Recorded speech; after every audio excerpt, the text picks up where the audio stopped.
What's up, YouTube? This your boy Heinous. Hey, Rue, FOF squad. We're gonna finish this up, but we're gonna keep going. We're gonna delve right back into it on part 3. So let's get into it. And so, like I was trying to say before, understanding that the continent of Africa is being controlled by the Boule, or the people that they put into power, these college-educated Negroes. One of the things that I've always wondered about that I never really got was, black people thinking that somehow if they would have migrated over there, that things would have been different. You're here right now and you can't control the image of you. We can't control the image of the black man and the image of the black woman, and we're seeing our image eroded daily. You have no control over it. You see the effeminization of the black male. You see the hypersexualization of your children, and you can't stop it. You understand what I'm saying? So what we do know, and what everybody can agree to, I don't care if you want to admit to it or not, is that the image of the African is way worse than the image that here. They're seen as uncivilized, and we see them being massacred by the millions, and yet there's nothing that many people could do about it because, like I said, nation building, a big part of nation building is reproduction. How can you plan for the future generation if there is no future generation? If you cannot reproduce with the woman alongside you, and the woman cannot reproduce with that black man alongside you because of the stigma of AIDS, because of a disease, the HIV, that they have not been able to substantiate as the causative factor to AIDS, then there's nothing that I don't see where you're going with that. And like we talked about, all of those African countries, I dare you to name, how would you be able to, I don't care how pan-African it is. If you're saying pan, that means all. How can you get all those countries together when these people are technically seen as sick by the rest of the world? Explain that to me. So you have to know that they are adept at chemical and biological warfare. And like I said before, with the emergence of these individuals in power, these totalitarian regimes, these dictatorships, these despotic rulers, these people were put into place and they had this type of, man, trust me, you have to understand, man, no people can become this brutal. Unless they know they got powers overseeing this, unless they know overseeing them, that they have immunity. It's the same thing we watch with American Gangster. The reason why the character played by Denzel was able to go up and shoot his competition in the head in broad daylight is because he knew he had judges on the payroll. He knew he had cops on the payroll. Ain't nobody gonna do that sort of thing, man, if they know that it's gonna be a high risk, that there's a very small percentage of individuals who would be that damn reckless if they knew they couldn't get away with it. You must know that. But you don't. Because most of you niggas ain't even aware of the science. And like we talked about, these blood groups that were laid out and defined by these individuals, we have to wrap our heads around the fact that what? These blood groups do what? They state that it's not that you are just A positive or A negative or B positive, B negative, AB positive, AB negative, and O positive and O negative. Those 8 groups is saying that those are the key antigens on the surface of the blood cell that they look for just in case, there's a transfusion, or obviously as they've been studying your blood, as they're manufacturing these sugars. You understand what I'm saying? Because you can have a reaction, an immune reaction, because some of those, antigens are polysaccharides or sugars, if you will. And what is the number one chronic illness or metabolic illness in the world? Diabetes, dealing with sugar. Because we talked about carbon. When you breathe in oxygen, you break up the carbohydrates and you breathe out carbon dioxide, and you can, in turn, water and energy is created. But it is carbon. You see what I'm saying? So this is what I'm saying to you. It really bothers me because we haven't done enough research in that respect. And we talk about before people, it's popular to sit up here and throw shade on a brother who presenting you some new information because it's beyond your understanding. You understand what I'm saying? Because you haven't studied science this in depth, and you don't know that these individuals take this process very seriously. When they talked about, when you look at the Georgia Guidestones, and it talked about them trying to get the population down to a certain number, how did you think they was gonna do it? You think they was gonna run around just shooting you niggas? Man, you got to be, look at the new, like we talked about the coronavirus. Look at the conditioning through your movies. Look at any movie you pick right now. Oh, it's a virus that they got. They're going to take over the world. Be careful. There's no, man, come on, fam. Zombie movie. movies. Where did it start by a virus? World War Z, rabies, mutated into a virus. You better get it together. But if you think about, or if you embrace their scientific worldview and their thinking, just like he said, the HIV virus, he said no, that what they do is they don't even actually test you. They take your blood, and it says that they say that if your blood reacts to that protein or that antigen, okay, if you will, then ultimately they say that you have HIV in your body, and any sickness that's in your body is caused by that retrovirus, HIV is the only retrovirus that's capable of that. Because most retroviruses, all the other retroviruses, cannot cause harm to you. Like we talked about, the average human being, especially healthy human being, has between 50 to 100 retroviruses in them. And we've already explained how they work. And you have to understand blood groups. And this is one of the reasons why, a lot of people are not ready for this war. Because I was even talking about that, man. So, I was hearing me like, oh, man, black people, this is a war. We need to go to war and blah, blah. Do you know war costs money, resources? This is one of the reasons why our country is in debt. Because you don't understand the concept of resources. I mean, who are you going to do to, produce the weapons that you need for defense? Who will take care of your logistics? These are all things, so you have to understand, this is one of the reasons why the European was in debt. If you take a look at inflation means the rising of prices. Okay, and how does, prices rise? Prices rise on the account that there's a shortage of goods, okay? Or there's an increased demand on the supply of goods, or there is a lot of credit and paper money being given out. And war usually has all of that shit going on. So, even after, during the revolution and during those periods you had in 1777, it took you 3 continental dollars to buy 1 Spanish dollar.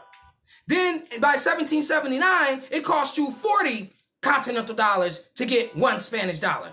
By 1781, it cost you 140 continental dollars to get 1 Spanish dollar. Matter of fact, in the year 1764, Parliament in England has stated that, we passing the Currency Act. That's the first Currency Act. All right, they said we're not going to allow you colonies to print your own money because you're causing this rapid inflation. You ain't got nothing to back your paper. So in 1890 and all that shit, it was a lot of discourse, a lot of debate, and what they found was they were going to do the gold standard. The gold standard issued in another Currency Act of 1900. But by 1933, now there go that golden number 33 for you Illuminati fanatics. By 1933, they got rid of gold and back in the currency. They just went to what? They just went to controlling wages and earnings and stuff. Okay? They went to controlling that. So that inflation during World War II only hit them by like 20 or 25% or something like that. Instead of it being like over 100% during World War I, inflation killed them. You see what I'm saying? So they decided to back their currency by gold after that. But the point being is that you have to know how to manage these things before you go to war, because this is exactly how they do. I mean, even take for instance the Marshall Plan. Now these crackers was warring with each other, during World War II, right? And then in 1947 they enacted the Marshall Plan. What was the Marshall Plan? To restore Europe, Austria, Britain, the United States, Iceland, Ireland, all of them, name a European country, and most of them became a part of NATO. Now the United States allocated $16 billion to bring Europe back to where it needed to be. Okay?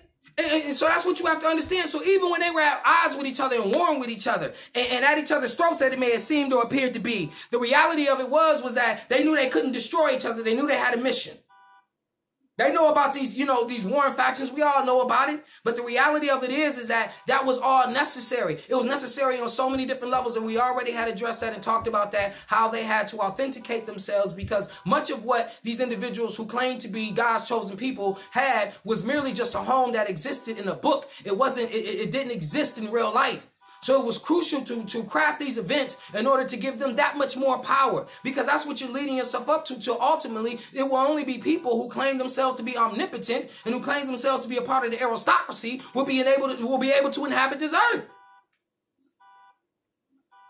You understand what I'm saying? So that's what you need to understand. And they've been crafting it for that particular reason. That's why I'm telling you about how you have to keep yourself cognizant of the group that was responsible for that. We talked about the Germans, the so-called, and the Germans being the Jews and the Jews being the Germans. They played both sides.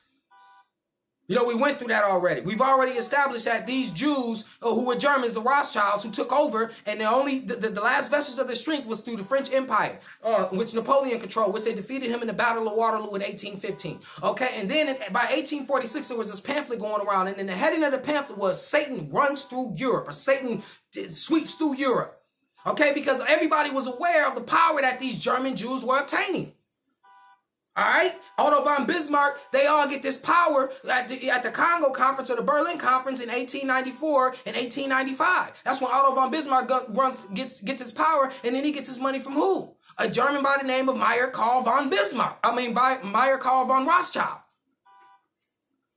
All right, and so you know and what was that Berlin Conference or that Congo Conference about? It was about how to split up and colonize Africa. And then so you have by 1900, mind you, we just talked about Karl Landsteiner. By 1900, he's splitting up these blood groups. He's figuring out what animal blood can go in human blood. That's why it was called xenotransfusions. And then didn't you see a little bit of that? Think about the Salk vaccine, where they claimed that they got that blood from. The rhesus monkey. It was called the simian 40 virus because it was 40 different strains, because the kidneys is what filter your blood. Okay, that's why if you have a bad transfusion, the kidney has too much of that bad blood to filter, the kidney will break down and will become overwhelmed. They were studying this in the early 18th century, 1900s. So repositioning you to exterminate you was the ultimate goal. Man, come on, man. Is you with me? You niggas sitting up here acting like you know and you ain't got no clue, fam. You understand what I'm saying? So when I talk about these things, man, it's to enlighten individuals on all levels to understand that it's multifaceted. Like Dr. Frances Cress Welsing said, when she said it controlled every area of life activity, those 9 areas: economics, education, entertainment, labor, law, politics, sex, religion, and war. Excuse me. Oh, boy. It's everything. That means everything. It's not one-dimensional. Your battle, your revolution, your rebellion, your form of insurrections is all one-dimensional. That's why we ain't succeeding.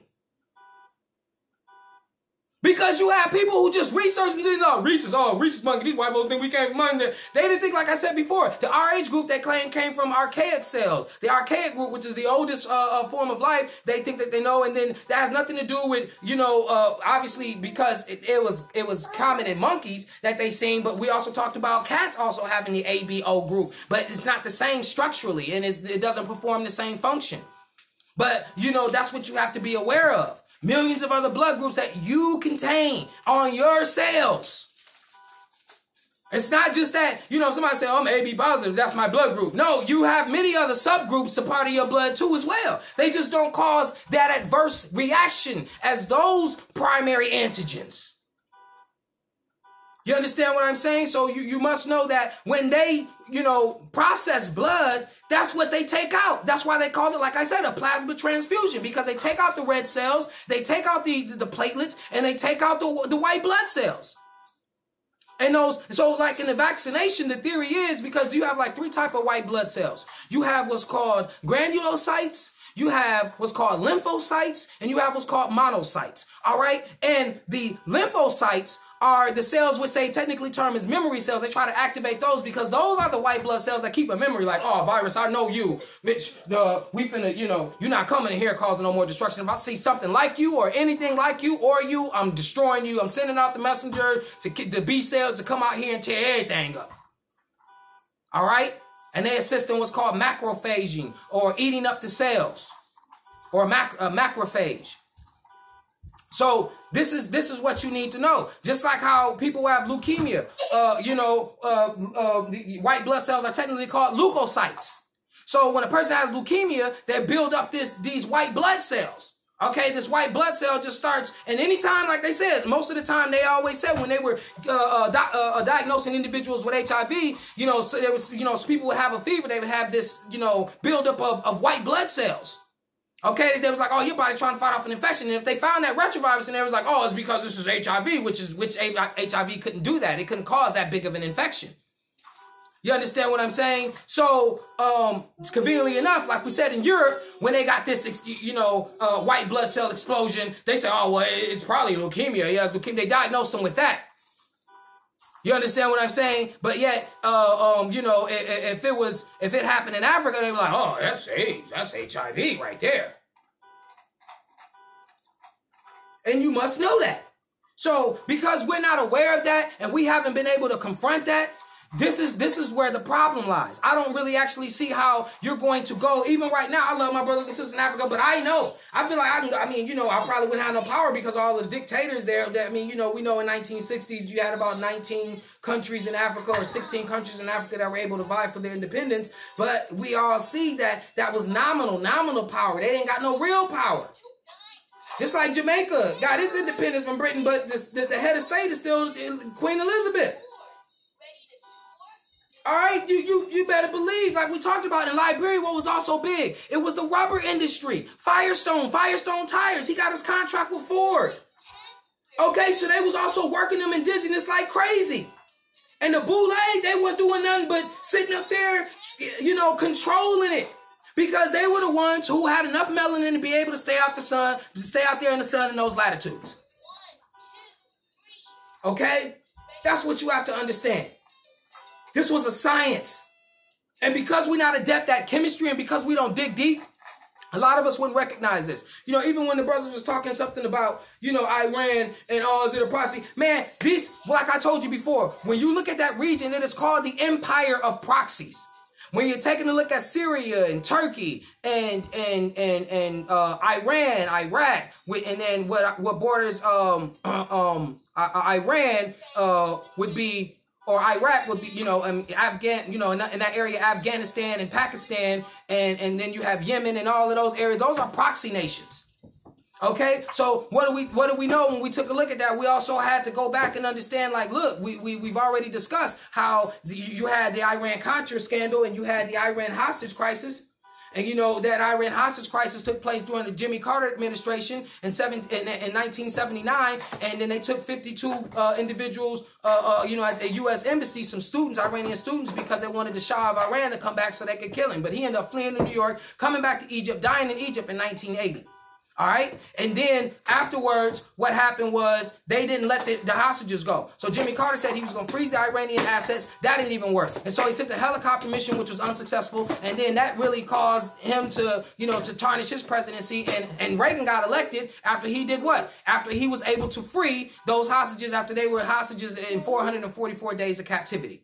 All right. But then what happened later on? Then you had the Iran-Contra scandal. 5 years later, some Jews come up to the United States and say, look, we got intelligence that it's some Iranian moderates that really ain't, about Iran like that can release some hostages in Lebanon. But all you got to do is sell Iran weapons.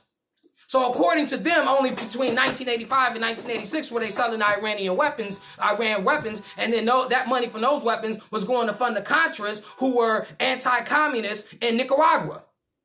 All right, and it also funded the drug trade here in the United States. But we all know what it was really for. You understand what I'm saying? So they got all of these weapons now, and all of a sudden, Iran is a threat. And then like we talked about, in 1967, you had the 6-day war with, when Israeli killed 20,000 Arabs, and they went to war with Egypt, and they went to war with Jordan, and they went to war, with multiple other Arab nations, and killed 20,000 Arabs in 6 days.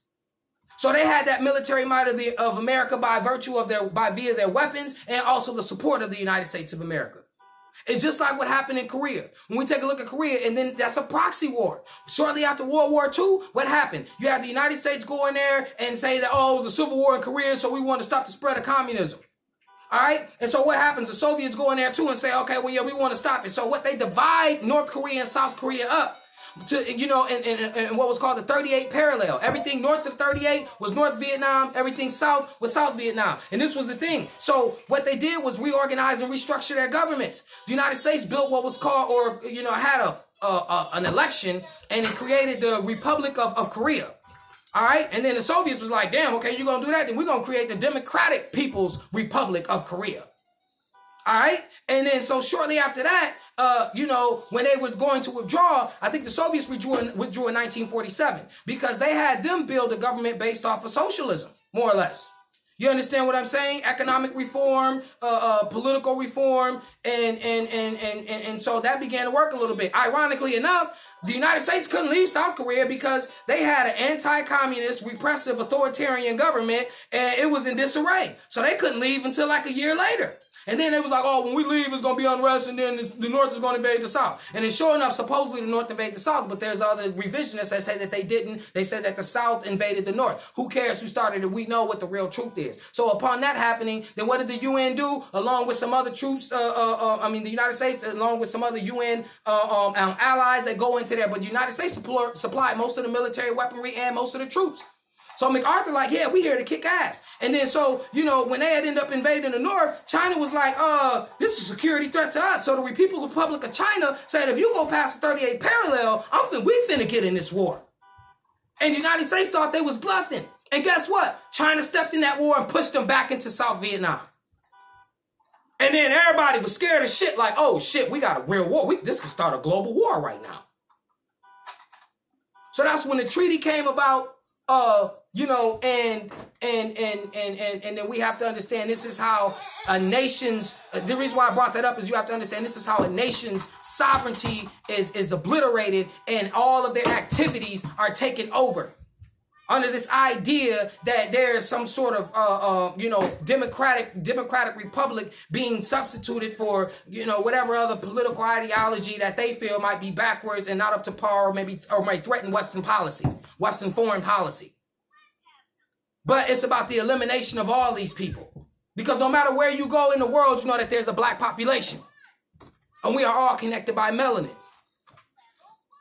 You understand what I'm saying? So this is what you have to understand. So, when I'm talking about these things, man, like I said, the connection is through science. And it is about biological and chemical warfare. And because we have allowed them to just for instance, this is another thing. Now, remember when the Japanese, this is why I told you, and I had even the brothers say, oh man, when I was giving an example of some other people, you say, man, stick to the African experience, man. Don't talk about who gives a fuck about Mexicans and all that. You have to be able to weave this together. You have to understand that, like we said, this is a global effort.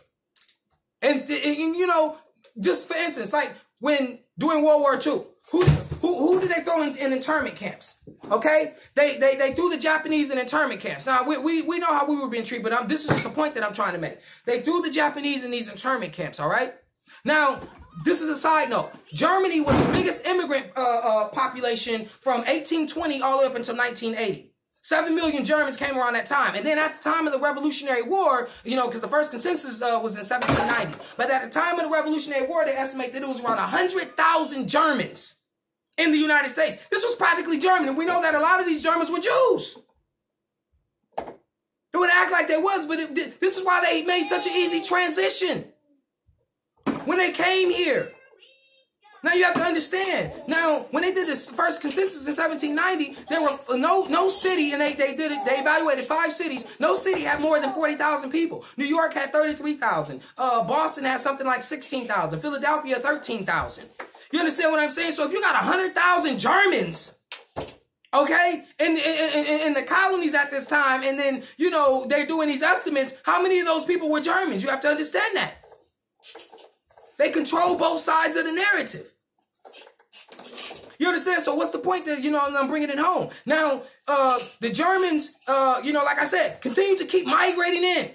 Even in the 20th century, in the 1900s, during the war, during this so-called beef with Germany, they continue to keep migrating in. And then all of a sudden, they got the Japanese in internment camps. They're like, oh, we at war with the Japanese.